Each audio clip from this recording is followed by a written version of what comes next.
Today we are going to study the three schema architecture. You can see the figure of three schema architecture here.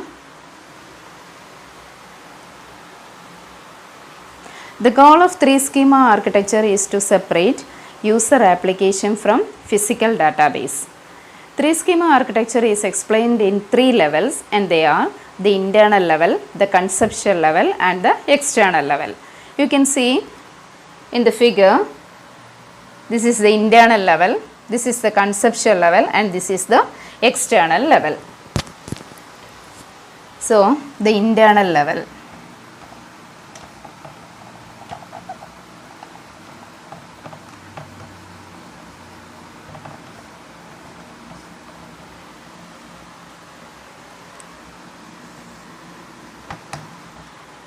The internal level has an internal schema. The internal level has an internal schema and it describes the complete storage details of the database. The internal schema uses physical data model to explain the storage of the database and the access paths of the database. Next is the conceptual level. The conceptual level uses conceptual schema. The conceptual level uses the conceptual schema. It hides the complete details of physical storage and concentrates on explaining the data, the entities, the relationships, constraints and user operations.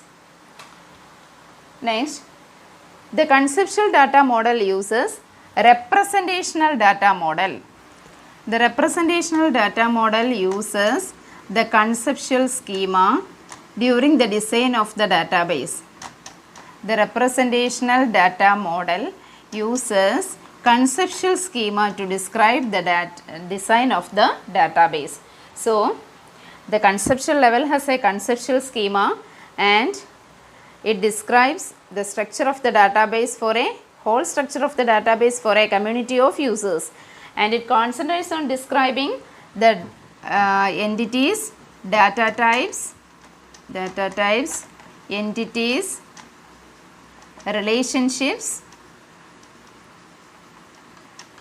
constraints and user operations.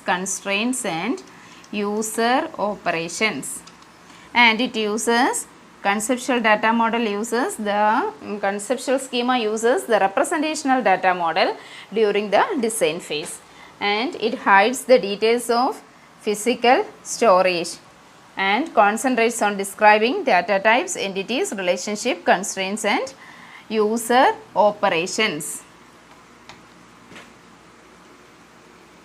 Okay, then the external level. The external level uses various external schemas. It includes a number of external schemas or user views. The external level or the view level has a number of external views or external schemas. The external schema describe a part of the database that a particular user group is interested, and the external schema uses a representational data model. External schema hides the details of the rest of the database from each user group, and it gives the details of the part of the database in which that particular user is interested. Okay. Then in this figure we can see conceptual / internal mapping. Here external / conceptual mapping. Then what is mapping? Mapping means the transformation of request and services between levels. We can transform a request and service between internal schema and external schema by using the conceptual or internal mapping. Mapping means the transformation of request and service between different levels. So, in between the external level and the conceptual level, there is the external or conceptual mapping. Here also there is a transformation of request and services and results between this external level and conceptual level. Okay, this is this three schema architecture. I hope you all have understand this. Okay.